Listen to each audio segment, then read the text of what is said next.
এই মাছটিকে দুনিয়ার সবচেয়ে কুখ্যাত প্রাণী বললেও ভুল হবে না। এটি এমন এক সামুদ্রিক দানব যার চোখ আমাদের চোখের চেয়ে 5 গুণ বেশি রং দেখতে পায়। পিকক ম্যান্টিস নামক এই চিংড়ি মাত্র ন্যানো সেকেন্ডে তার পা দিয়ে 80 কিলোমিটার প্রতি ঘন্টা বেগে আঘাত করতে পারে। আর এই প্রাণীর আঘাত এত শক্তিশালী যে সমুদ্রের পানি ফুটন্ত তাপমাত্রায় পৌঁছে যায়। এর ফলে যেখানে সোনোলুমিনাস ঘটে, অর্থাৎ পানিতে আলো তৈরি হয়, বিজ্ঞানীরা একে বলেন সুপার ক্যাভিটেশন।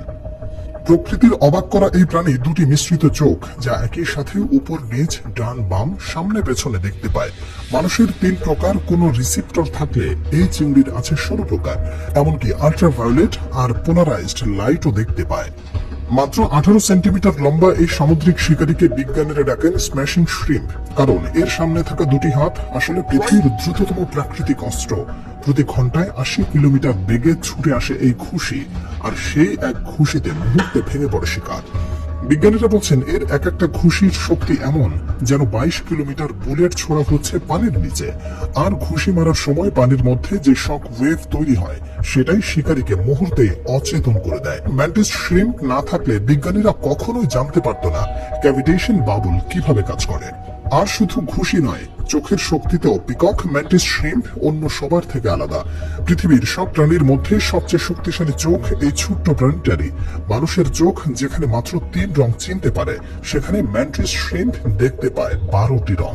এমনকি অদৃশ্য আল্ট্রাভায়োলেট রশ্মিও স্পষ্ট দেখতে পায় সে। আরো অবাক করা বিষয়, প্রতি চোখ আলাদা আলাদা কাজ করতে পারে। মানে ডান চোখ সামনে তাকালেও বাম চোখ ঘুরে দেখছে পেছনের শত্রু। শিকার ধরার আগে ঠিক কোন দূরত্বে ঘুষি মারতে হবে সেটা এক নজরে মেপে ফেলে এই বিস্ময় জীব।